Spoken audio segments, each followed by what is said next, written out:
안녕하세요. 치트키보다 빠른 책트키입니다. 책 읽는 게 왜 이렇게 귀찮고 싫을까요? 딱히 바뀌는 것도 없을 것 같은데 자꾸 성공하려면 책을 필수로 읽으라고 합니다.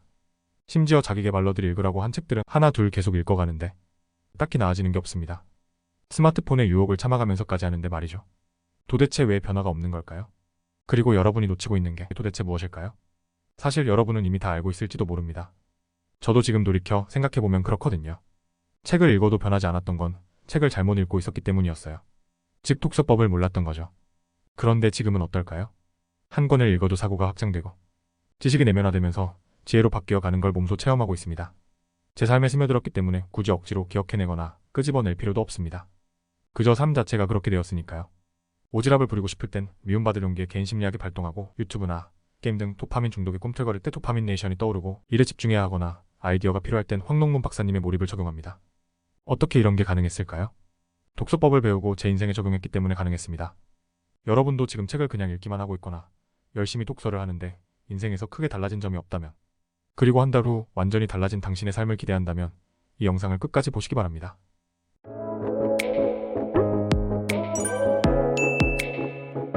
뭘 해도 잘 되는 사람의 독서법에 보면 이런 말이 나옵니다.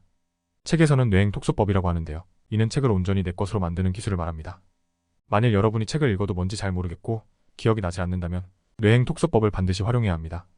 첫 번째, 쓰기. 책을 깨끗이 읽고 있거나 눈으로만 훑고 있다면 당신은 책을 허투루 읽고 있는 겁니다. 역사상 가장 많이 회자되는 훌륭했던 왕 세종대왕은 백독백습의 독서를 실천했습니다. 100번 읽고 100번 필사하는 능력을 통해 세계에서 가장 갖고 싶어하는 훌륭한 문자 한글을 창시했습니다. 뇌가 본능적으로 싫어하는 글쓰기를 하기 시작해보세요. 자신도 모르게 어휘력이 높아져 말의 표현이 풍부해질 겁니다. 회사에서 회의를 하거나 친구들을 만나 대화를 나누거나 남자, 여자를 만났을 때 완전히 달라진 당신의 모습을 상상해보세요. 당신의 변화된 어휘력에 깜짝 놀라게 되실 겁니다. 두 번째, 쓰고 말하기. 배우는 사람보다 가르치는 사람이 더 많이 배우고 기억도 오래 한다는 말을 한 번쯤은 들어보셨을 겁니다. 책을 읽었다면 쓰거나 말하기를 해보세요. 요즘에는 블로그, 인스타그램, 유튜브, 트위터, 페이스북, 메일 등을 통해 글을 쓰거나 댓글을 달 수 있습니다. 이때 여러분이 읽었던 책의 내용을 활용해보세요. 목표도 이루고 관계도 좋아지는 일석이조의 효과를 얻게 되실 겁니다. 중요한 고객을 만나든 친구를 만나든 어떤 말을 꺼내느냐에 따라 당신의 모습은 다르게 비칩니다. 먹고 사는 얘기는 이제 그만두고 의미심장한 말을 꺼내보세요. 책에서 나온 내용을 한 문장씩 말할 때마다 여러분의 삶이 점점 책과 닮아가게 됩니다. 세 번째, 내 자신을 알라. 내 수준에 맞는 책부터 읽어야 합니다. 누군가가 추천해준 책, 반드시 읽어야 할 필독서 이런 거 읽지 마세요. 스트레스를 풀기 위해 책을 들었다가 오히려 스트레스를 받는 이유는 책이 당신의 수준과 맞지 않기 때문입니다. 수준에 맞다면 책은 너무 흥미롭고 재밌습니다. 공감하는 내용도 많아 아껴 읽고 싶고 돌려 읽고 싶고 틈틈이 읽고 싶어집니다. 읽지 말라고 해도 책 읽는 시간이 기다려집니다. 즉 스트레스에 가장 좋은 해결책은 자신에게 맞는 책을 읽어야 한다는 겁니다.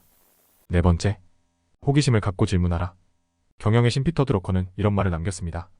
질문이 없다면 통찰도 없다. 동물과 인간의 다른 점은 사고력이 있다. 그냥 사는 사람은 보통 사고력으로 살아가고 질문하는 사람은 고등 사고력으로 살아가게 됩니다. 당신이 책을 읽지 못하는 이유를 잘 생각해보세요. 질문이 없기 때문일 겁니다. 서점에 그냥 가지 말고 책 제목을 보면서 흥미와 호기심으로 질문을 던져보세요. 카페에 비치된 잡지가 있다면, 병원 책장에 에세이가 있다면 끌리는 제목을 보면서 호기심을 자극해보세요. 만일 저자가 말을 걸어온다면 그 질문의 답을 찾으려 해보시기 바랍니다. 보다 재미난 독서가 되실 겁니다. 마지막 다섯 번째, 고해. 고민이 있을 때 해결하는 용도로 책을 읽어보세요. 많은 사람들이 안타깝게도 적용점을 찾지 못해 그저 읽었다 좋았다라고만 합니다. 읽기 전에 당신의 고민이 맞는지 체크해보고 읽었다면 당신의 고민과 연관지어 적용해보세요. 그러면 문제가 해결되고 삶과 주변 환경이 바뀌게 됩니다. 다 안다고 생각하고 내가 잘났다 생각하고 적용하지 않으면 아무런 일도 일어나지 않습니다. 잘 생각해보세요. 최근에 읽은 책의 내용이 기억이 나는지 혹은 그 내용 중에 하나라도 내 삶에 적용한 게 있는지 말입니다. 책에서 읽은 한 문장이라도 내 것으로 만든다면 삶이 놀랍도록 달라집니다. 언제나 한 번이 어렵습니다. 그렇게 우리는 너무 쉬워서 이걸 행동해도 되나? 왜 정도로 실행하면 됩니다. 그렇게 책을 내 삶에 적용하는 겁니다. 신경끄기 기술에 보면 이런 말이 나옵니다. 더 나은 것에 신경을 써야 더 나은 문제가 생긴다. 그리고 더 나은 문제를 다뤄야 삶이 나아진다. 진정한 의미의 자기계발이라는 건 곧 더 나은 가치를 우선하는 것이며 더 나은 것에 신경을 쓰는 것이다. 솔직한 말이지만 이 독서법을 여러분이 평생 적용하지 않았으면 합니다. 잔인한 말이지만 지금처럼 계속 책만 읽었으면 좋겠습니다. 그래야 경쟁자를 한 명이라도 줄일 수 있거든요. 그런데 3년에 걸쳐 300권을 독파한 후에야 비로소 저는 깨닫게 되었습니다. 99% 사람들은 하지 않는다는 것을요. 실제로 연봉 100억 일타 강사 정승재라는 분이 이런 말을 했던 게 기억이 납니다. 열심히 하지 말고 그냥 하면 돼요. 왜? 이 세상에 90%는 열심히 안 하거든. 여기 지나가는 사람들이 직장인이지, 직장인. 쟤 열심히 안 해요. 열심히 안 해. 난 지금 웃자고 하는 얘기처럼 들리겠지만 내가 사회생활하면서 첫 번째 깨달은 게 이거야. 아, 사람들은 열심히 안 하는구나. 그래서 경쟁자가 없구나. 진짜야. 여기까지 보신 분들을 위한 마지막 보너스. 부자들, 성공한 사람들이 공통적으로 말하는 독서법을 알려드리겠습니다. 부자들, 성공한 사람들이 말하는 독서란 무엇일까요? 우리가 이미 알고 있는 내용입니다. 너무 쉽고 가장 빠르고 강력한 방법입니다. 눈으로 빠르게 읽을 필요도 없고 주제를 찾을 필요도 없으며 메시지를 요약할 필요도 없습니다. 그냥 책 한 권을 읽을 때 마음에 드는 문장 하나를 골라 내 인생에 적용하면 끝입니다. 그런데 이렇게 쉬운 걸 왜 아무도 하지 못하는 걸까요? 아니, 왜 안 하는 걸까요?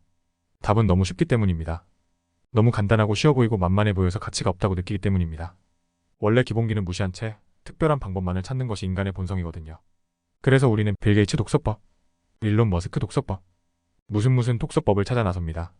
그런데 팩트는 책 한 권을 읽고 행동하지 않은 채 변화를 바라고 또 다른 책을 찾고 또 특별한 무언가를 찾는다면 당신은 평생 아무런 변화를 느끼지 못한 채 살아가게 될 것입니다. 부자의 독서법이라고 해서 특별한 게 있지 않습니다. 이걸 인정하는 순간 여러분의 인생이 달라질 것입니다. 1%의 사람이 되어보세요. 여러분이 그렇게 하겠다고 하면 그럴 만한 능력을 갖게 된답니다. 정말입니다.